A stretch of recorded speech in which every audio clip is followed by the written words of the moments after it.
하나님이 오늘 우리에게 주시는 말씀은 마태복음 11장 28절로 30절까지 말씀입니다. 신약성경 18페이지에 있습니다. 우리 모두 한 목소리로 봉독합니다. 수고하고 무거운 짐진 자들아 다 내게로 오라. 내가 너희를 쉬게 하리라. 나는 마음이 온유하고 겸손하니 나의 멍에를 메고 내게 배우라.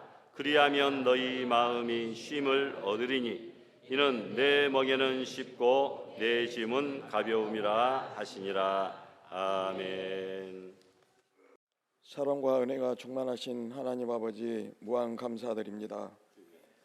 모든 만물에 하나님의 선생을 나타내시고 여러 시대의 여러 모양과 그림자로 당신을 계시하시며 스스로 육체를 입으시고 휘장으로 찢기시어 지성소에 나아가신 우리 주 예수 그리스도를 찬양합니다. 실록의 계절이자 가정의 달이며 많은 각종 행사가 있는 5월, 잠언을 통하여 지혜와 명철로 인도하신 하나님을 찬양합니다. 하나님을 경외하고 즐거워하며 칭찬받는 인생 되게 하여 주시옵소서. 특별히 오순절을 맞이하여 마가의 다락방의 성도들처럼 성령을 받아 담대함을 갖게 하시고 성령의 역사가 광주 왈곡교회에 충만케 하옵소서. 우리 안에 내주하신 성령님을 통하여 예수 그리스도와 연합하게 하여 주시옵소서. 2000년이 지난 지금도 전쟁과 갈등, 폭력의 예루살렘과 온 유대와 사마리아를 바라보며 사람이 할 수 있는 것은 아무것도 없음을 다시 한번 각성할 수 있게 하여 주시옵소서. 예수님을 부인하고 대적하는 유대교와 강대국들을 조종하는 자국의 이익만 쫓으며 선민 사상만으로 전쟁과 갈등만 일삼는 이스라엘과 유대인들을 긍휼히 여겨 주옵소서. 우리 한국 교회가 세대주의 근본주의에서 바로 설 수 있도록 지혜를 허락하여 주옵소서. 혼돈과 갈등의 시대, 교회에 침투한 사탄의 세력, 정치꾼들과 각 가짜 목회자들이 하나님의 진노를 피할 수 있는 방법은 회개뿐이 없음을 알게 하옵소서. 우리가 배척해야 할 대상을 추종하며 잘못된 길로 가지 않게 도와주시옵소서. 하나님의 말씀을 갖고 여러 성도와 나를 위하여 성령 안에서 기도하게 하여 주시옵소서. 의와 평강과 희락이 넘치는 하나님의 나라가 온 민족과 대한민국에 이루어지게 하옵소서. 우리 교회들이 귀 있는 자 되어 성령님이 교회들에게 하시는 말씀을 듣게 하시옵소서. 귀 기울이게 하여 주시옵소서. 주님께서 우리에게 원하시는 것이 무엇인지 바로 보게 하시고 참 성도의 길로 가게 하옵소서. 그리스도 예수 안에서 거룩해지기를 원합니다. 우리 알곡교회를 비롯한 모든 교회가 성령님의 교통하심을 의지하며 성화되어지기를 원합니다. 성령의 전된 우리 몸을 통하여 하나님께 영광 돌리기를 원합니다. 말씀 전하실 목사님께 성령님의 충만함이 있게 하시어 이 예배가 오직 예수님만 증거되고 하나님께만 영광 돌려지는 진리와 영으로 드려지는 예배가 되게 하여 주시옵소서. 호산나 찬양대의 찬양을 홀로 흠양하시옵고 듣는 우리에게 은혜가 넘치게 하여 주시옵소서. 오후 야외의 친교 모임에도 동행하시어 오가는 발걸음 주장하여 주시옵고 사랑이 넘치는 친교가 있게 하여 주시옵소서. 우리는 그저 기도할 뿐이오니 주님께서 인도하시고 열매 맺게 하옵소서.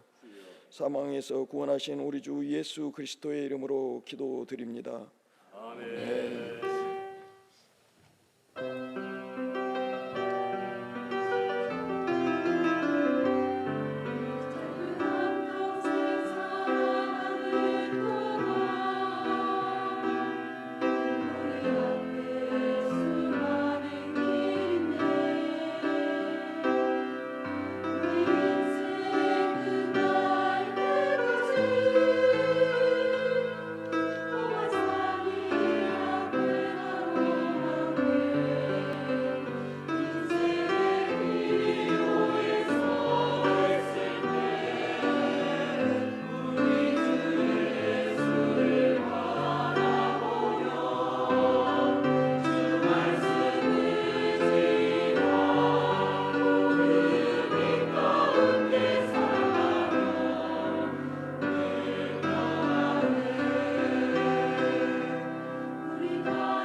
감사합니다. 인생의 기로에 서 있을 때 주님의 빛 가운데 행하며 주님의 말씀대로 따라갈 때 참된 평안에 거한다고 하는 아주 귀중한 진리를 우리에게 노래합니다. 우리 인생의 기로가 날마다 있잖아요. 늘 평안을 얻을 수 있기를 바랍니다. 우리 사회가 지키는 스승의 날은 5월 15일입니다. 5월 15일은 원래 우리 민족의 성군이었던 조선 4대 임금 세종대왕의 탄일인데 이날을 스승의 날로 정한 것은 깊은 의미가 있는 것 같아요. 세종대왕은 백성을 사랑하는 정사를 펼치고 어려운 사람을 보살피고 최고의 문화와 과학기술을 발전시켰습니다. 추구기와 해시계, 한글 등을 발명하고 제작했을 뿐 아니라 법과 제도를 정비하고 집현전두어 학문을 장려하고 많은 인재들을 배출하고 훈민정음 창제함으로 민족의 스승으로서 조금의 손색도 없었기 때문입니다. 여러분, 스승의 날을 앞두고 제가 도서비 봉투를 받았는데 해마다 같은 분에게 받습니다. 여러분, 거기에 보니까 교학상장이라 무슨 의미겠습니까? 가르치고 배우면서 서로 같이 함께 성장해 나아간다라고 하는 좋은 글귀입니다. 가르치는 사람뿐만이 아니라 배우는 사람, 서로 그 가운데 서로 간의 발전이 있게 된다라는 것이죠. 이 배움과 가르침이 얼마나 귀한가, 아름다운가, 복된가를 말씀하고 있습니다. 또 배우면은 두 가지가 있습니다. 그 하나는 가르침을 통해서 배우는 교수의 배움이 있는가 하면, 다른 하나는 살아가면서 스스로 터득하며 배우는 경험의 배움이 있습니다. 사람이 살아가는 데 있어서 배움이라는 것이 매우 중요하죠. 왜냐하면 배운 만큼 살아가고 또 배운 대로 살아가기 때문입니다. 좋은 것을 배운 사람은 좋게 살아가지만 나쁜 것을 배운 사람은 나쁘게 살아갑니다.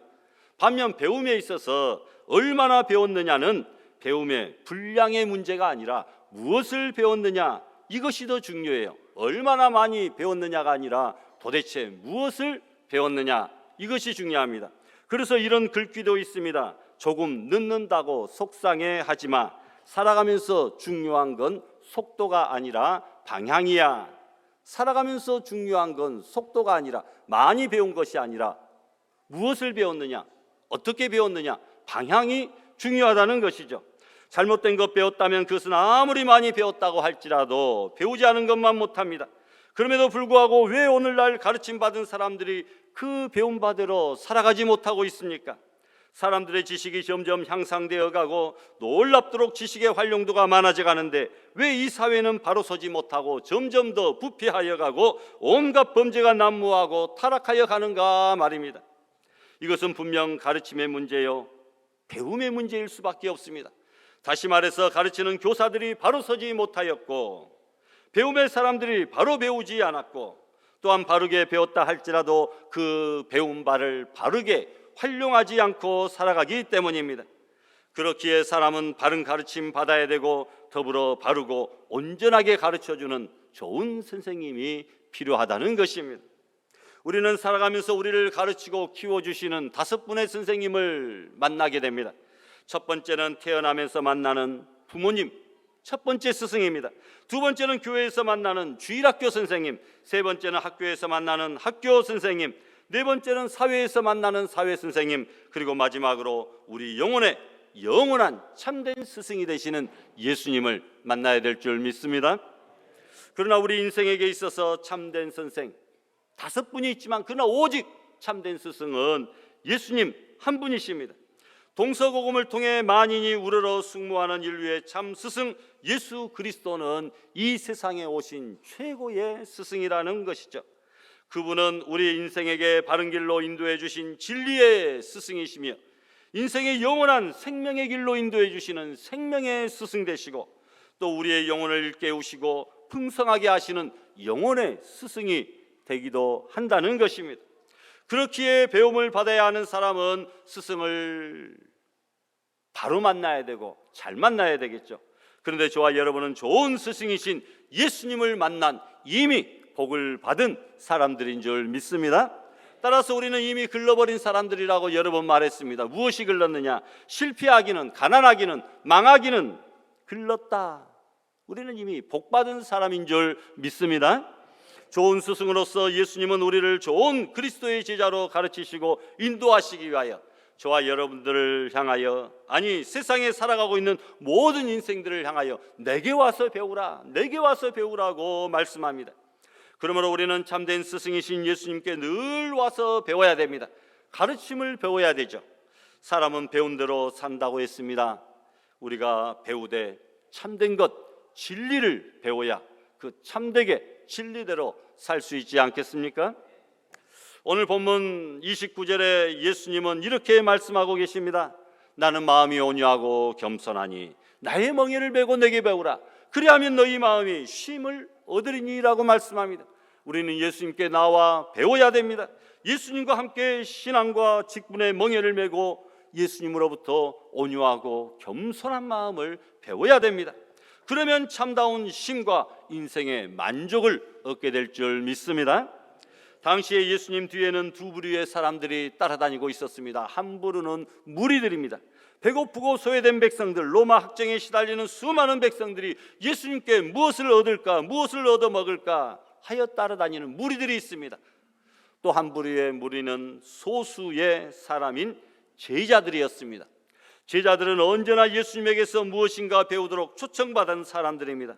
수고하고 무거운 짐진 인간들, 기본적인 생존의 어떤 욕구를 충족시키기 위해 따르는 무리들이 있는가 하면 예수님에게서 진리를 배우고 인격을 배움으로 새로운 세계를 향하여 나아가는 소수의 제자들이 있었다라는 것이죠.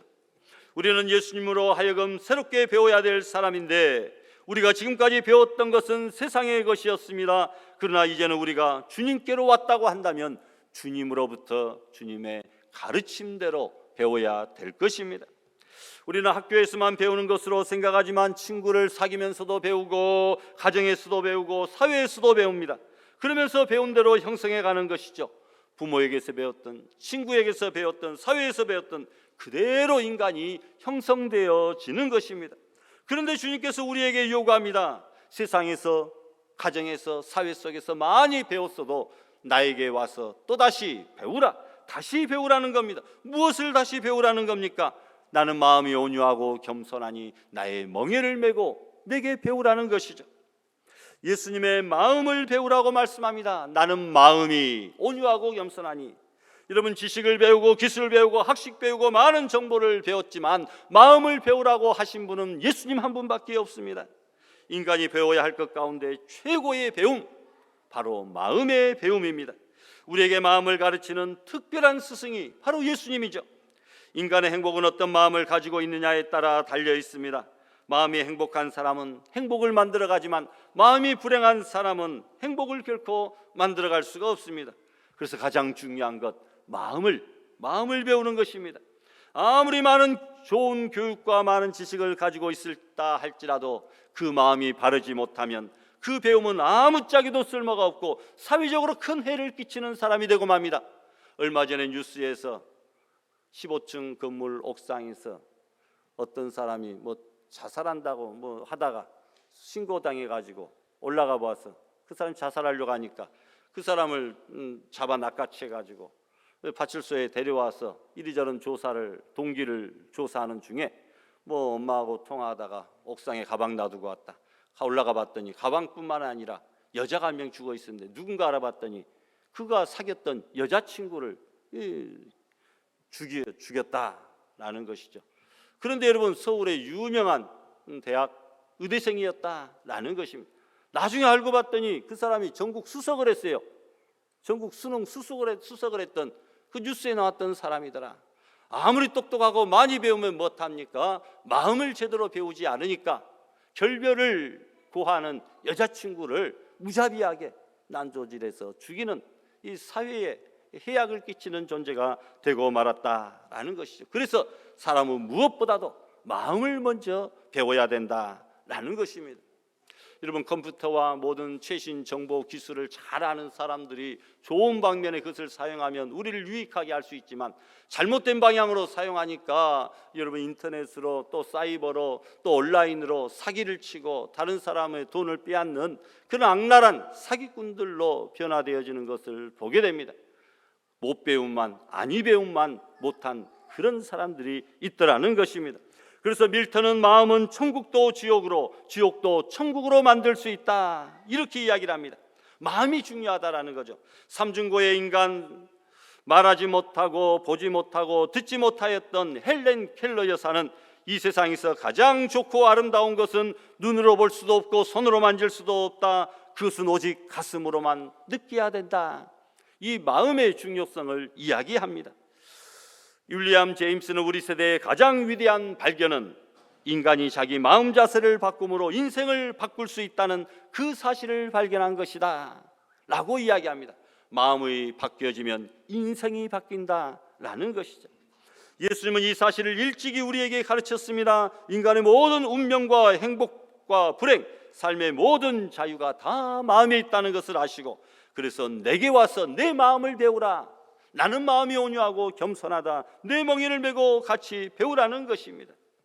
이 세상에 태어날 때 온순하게 태어난 사람이 있습니다. 그런데 온순과 예수님이 말씀하시는 온유와는 전혀 다릅니다. 온순은 자연적인 성품입니다. 태어나면서부터 온순한 사람이 있습니다. 그러나 온유는 하나님께서 바꾸어 주신 성품입니다.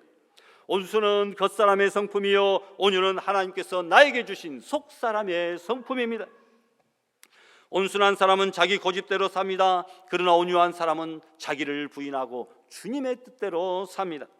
온순하면서도 예수님을 안 믿을 수 있지만 온유는 하나님의 뜻을 받아들이는 것이죠. 온유는 끝까지 다른 사람들과 화목하고 화평합니다. 그리고 철저하게 자기 자신을 주님께 복종시키고 하나님의 뜻에 일치를 이룹니다. 우리 교회에도 온유가 있어요. 이재음 집사님 첫째 딸 온유. 여러분, 사도 바울은 온유하고 겸손한 예수님의 마음에 대하여 빌립보서 2장에서 이렇게 말씀합니다. 우리 다 같이 한번 봉독할까요? 너희 안에 이 마음을 품으라. 곧 그리스도 예수의 마음이니 그는 근본 하나님의 본체시나 하나님과 동등됨을 취할 것으로 여기지 아니하시고 오히려 자기를 비어 종의 형체를 가져 사람들과 같이 되었고 사람의 모양으로 나타나셨음에 자기를 낮추시고 죽기까지 복종하셨으니 곧 십자가에 죽으심이라. 아멘. 이것이 바로 온유하고 겸손한 예수님의 마음입니다. 예수님은 철저하게 자기를 비웠습니다. 그리고 섬기는 자로 사셨는데 바로 그것이 겸손입니다. 온유는 십자가에서 하나님의 뜻에 복종해서 자기를 희생시키는 것입니다. 온유하고 겸손한 마음은 자기를 완전히 세상에서 별세시키고 하나님의 뜻대로 살아가는 사람이죠. 어떻게 이 마음을 배울 수 있습니까? 예수님이 방법을 제시합니다. 내 멍에를 메고 내게 배우라. 멍에를 맨다라는 것은 함께 한다라는 말이죠. 유대 땅에 가면 두 마리의 짐승이 두 마리의 소가 하나의 멍에를 함께 메고 갈매기 모양의 멍에를 양쪽에 이렇게 두 마리의 소가 함께 메는 것을 볼 수 있습니다. 그런데 유대인들은 이 멍에라는 말을 달리 표현했습니다. 스승과 제자가 함께 배우고 훈련하는 것, 이것을 멍에를 맨다라고 표현합니다. 예수님께서 우리를 가르치시는 스승이 되고 우리는 그의 제자가 될 때에 진정한 의미에서 주님과 함께 멍에를 매게 된 것이죠. 한쪽에는 주님이 멍에를, 그리고 다른 쪽에는 내가 그 같은 멍에를 매는 것입니다. 예수님은 예루살렘으로 가시면서 제자들에게 이렇게 말씀하십니다. 누구든지 나를 따라오려거든, 누구든지 나를 따라오려거든. 마태복음 16장 24절에 있죠. 자기를 부인하고 날마다 자기의 십자가를 지고 나를 따르라, 이렇게 말씀합니다. 여러분, 배우고 따르고 본받는 사람이 제자입니다. 예수님의 십자가의 죽음을 나의 죽음으로 받아들이는 사람, 예수님의 십자가의 부활을 나의 부활로 받아들이는 그 사람이 진정한 제자라는 것입니다. 예수님과 함께 살아서 날마다 그 삶 속에서 예수님을 드러내는 사람, 이 사람이 제자요, 예수님과 함께 멍에를 매는 사람입니다. 예수님이 우리를 초청하시는 은혜가 두 가지가 있는데, 하나는 죄사함 받으라.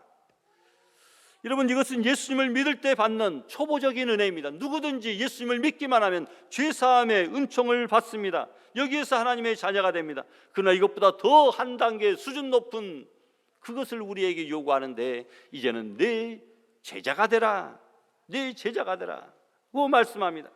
예수님을 따르면서 본받고 예수님의 인격을 형성하고 세상을 살아가는 그런 존재가 되라. 구원 얻은 그것에만 만족하지 말고 이제 예수님의 숭고한 그 고귀한 가치를, 진리를 따르고 실천하며 살아가는 예수님의 제자가 될 것을 요청하고, 이것이 예수님과 함께 멍에를 메는 삶입니다. 내 멍에는 쉽고 내 짐은 가볍다 라고 말씀합니다. 예수님이 지신 멍에가 뭡니까? 십자가입니다. 내 멍에를 메고 내게 배우라. 이 말은 예수님의 십자가 속에 들어오라. 그 속에 부활이 있고 영생이 있다는 것입니다. 하나님을 배운다는 것은 예수님을 배우는 것이요, 예수님을 배운다는 것은 예수님의 십자가를 배운다는 것입니다. 이것이 최고의 배움입니다. 신앙생활하면서 가장 중요한 것은 예수님을 배우는 것인데, 예수님과 함께 죽기 위하여 또 예수님과 함께 다시 살기 위하여 십자가를 지는 것입니다. 멍에라고 하는 것은 결코 좋은 것이 아니죠. 소에게 멍에를 딱 메어 놓으면 그때부터 오늘 하루 나 죽는구나, 떼약볕 밑에서 오늘 저 밭을 갈아야 되는구나, 생기질을 해야 되는구나, 벌써부터 눈빛이 달라질 것 아닙니까? 속박당하고 얽매이는 것입니다. 그렇기에 세상이 주는 멍에는 무겁습니다. 힘듭니다. 고통입니다. 그 멍에가 너무나 무거워서 직장생활도 잘하지 못하고 여러 가지 부적응으로 말미암아 또 극단적인 선택을 하는 공무원과 회사원들이 얼마나 많이 있습니까? 그렇기 때문에 세상의 멍에는 어떻게 해서든지 피하려고 합니다. 그러나 주님이 주시는 그 멍에는 쉽고 가볍다고 말씀합니다. 왜냐하면 그 멍에 속에 들어가면 참된 자유와 평안과 행복이 있다는 것이죠. 세상이 주는 멍에는 힘이 들고 우리를 짓누르고 있지만, 그러나 예수님이 주시는 멍에는 진급의 계급장이요, 훈장이요, 새의 날개와도 같이 우리를 더 가볍게 멀리 높이 날게 하는 그런 좋은 도구가 된다는 것입니다. 예수님의 멍에를 내가 한쪽에서 매면 너무나 쉽습니다. 왜냐하면 능력이신, 전지전능하신 예수님이 나머지 한쪽 멍에를 매주시기 때문에 우리는 나머지 멍에를 매는 신용만 하고 따라가기만 하면 되기 때문에 너무나 쉽다는 것이죠. 사람이 세상 살아가면서 고통 가운데 가장 큰 고통, 서로 맞지 않는 고통입니다. 사람이 사회에 맞지 않아서 이 사회가 고통입니다. 부부간에 맞지 않아서 사내 안 사내의 고통입니다. 까다로운 성격을 누가 맞추면서 살겠습니까? 내조차도 내 자신의 성격이 별로 마음에 안 드는데 다른 사람이 어떻게 내 성격을 좋아하고 맞춰줄 수가 있겠습니까? 여러분, 안 맞아서 못 살겠다, 이것이 이혼입니다. 직장이 맞지 않으면 일하는 것이 고역이죠.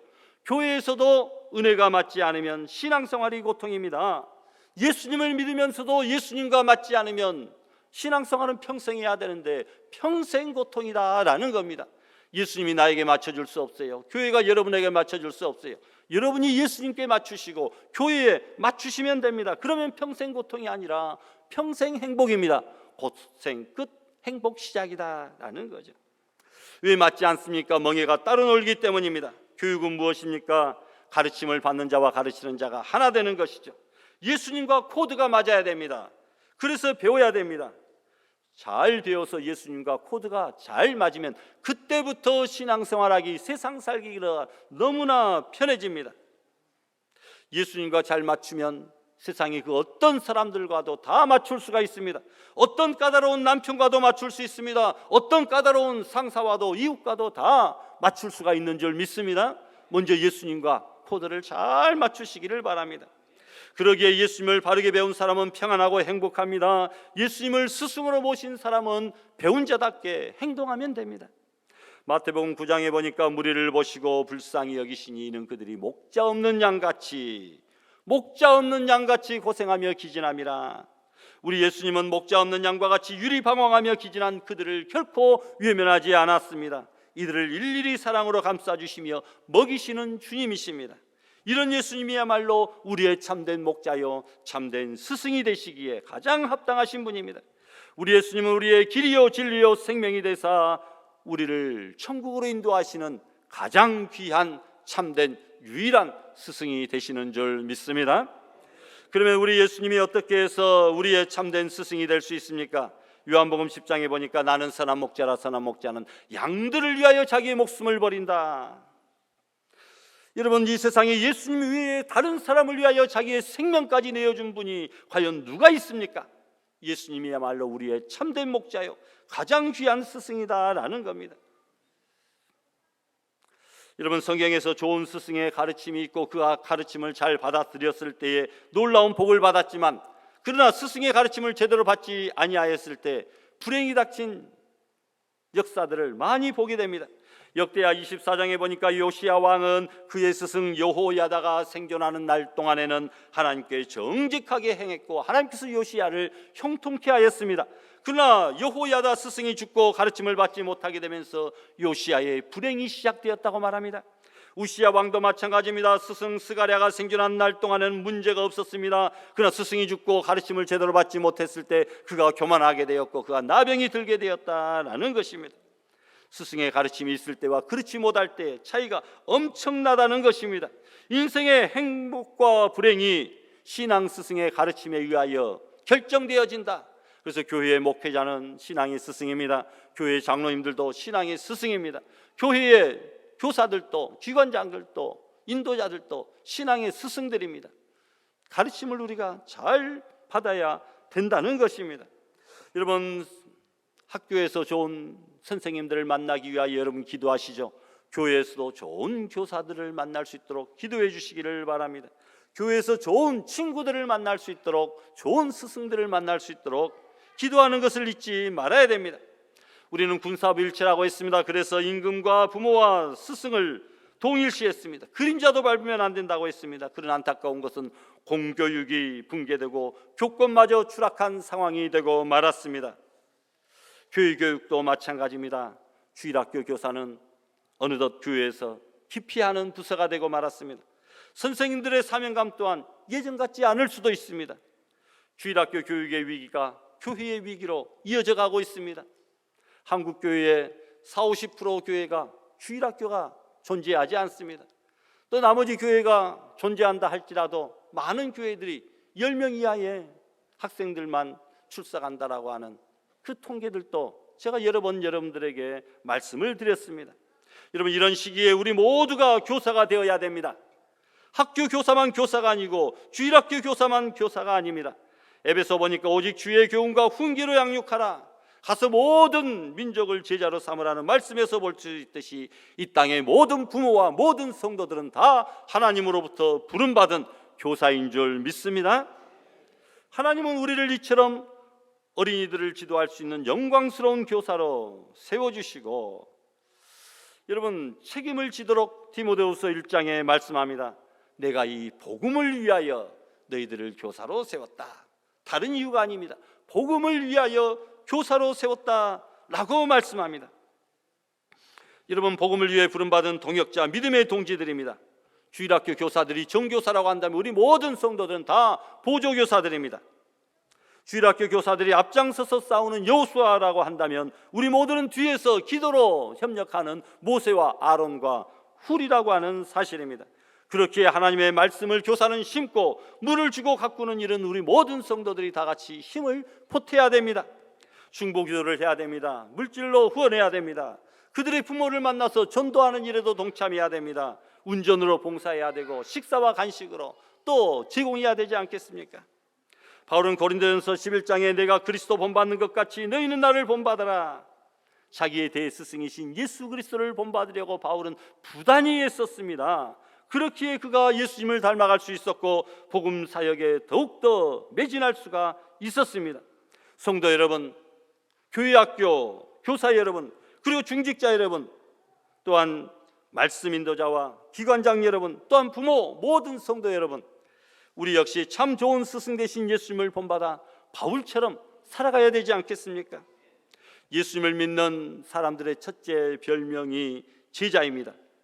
두 번째 별명은 성도까지 나아가야 됩니다. 그리스도를 왕으로 모시고 구별된 삶을 살아가는 성도로 나아가야 되겠죠.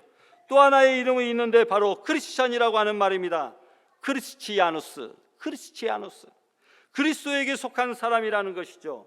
그리스도 외에는 아무것도 모르고 그리스도만 따르고 그리스도만 사랑하고 그리스도를 위하여 살고 죽기로 맹세하는 그런 사람들. 이제 여러분, 우리는 무리에서 제자로, 제자에서 성도로, 성도에서 크리스찬으로서의 삶으로 변화되어지는 아름다운 믿음의 성도들, 교사들이 다 될 수 있기를 주님의 이름으로 축원합니다. 주신 말씀 생각하시며 다 같이 합심해서 결단 기도 드립니다. 거룩하신 하나님 아버지, 오늘도 우리들에게 이 교사와 스승의 아름다운 직분과 사명을 허락하여 주셔서 감사합니다. 하나님을 바라보고 참된 스승이요 교사이신 예수님, 선한 목자이신 예수님을 바라보고 그 뜻대로 준행하며 실천하며 살기로 다짐하고 결단하는 지혜를 되게 하여 주시옵소서. 세상 교육도 물론 중요하지만 교육도 중요하고 지식의 교육도 중요하지만 마음의 교육도 중요하다고 하는 사실을 다시 한번 깨닫고 무리에서 제자로, 제자에서 성도로, 성도에서 크리스찬으로 변모되어지는 아름다운 성도들 다 될 수 있도록 은혜 내려주시기를 원하옵고 예수님의 이름으로 기도드리옵나이다. 아멘.